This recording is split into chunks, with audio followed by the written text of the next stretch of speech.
তো হ্যালো বন্ধুরা, তোমরা সবাই কেমন আছো? আজকে আমি চলে গেছিলাম Priyanka S beauty parlour S bridal studio একাডেমিতে, যেখান থেকে আমাকে ডাকা হয়েছিল সাজার জন্য।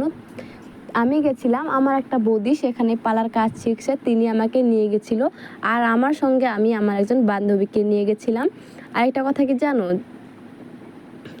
যিনি সাজায় তিনি কতটা ধৈর্য নিয়ে কতটা রিস্ক নিয়ে সাজায়। আমরা দেখে বলি না খুবই সোজা সহজ, গেলো আর সাজিয়ে দিল, কিন্তু কথাটা একদম এরকম না।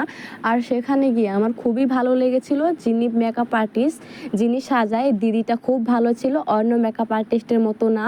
অন্য মেকআপ আর্টিস্টরা অল্প একটু অ্যাটিটিউড টাইপের থাকে, তো এই দিদির কোনো অ্যাটিটিউড টাইপ নেই।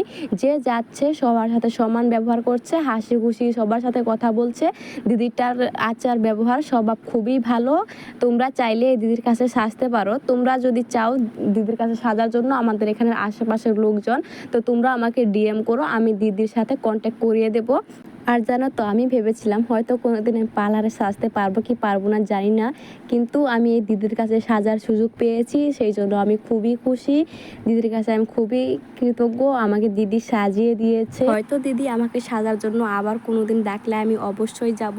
আমার গিয়ে খুবই ভালো লেগেছে। আর জানো তো, যখন সাজার জন্য প্রথম বসলাম, যখন সাজানো কমপ্লিট হয়ে গেল, যখন নিজেকে নিজে আয়নায় দেখলাম, নিজেই চমকে গেছি নিজেকে দেখে। দিদি এত সুন্দর সাজিয়েছে।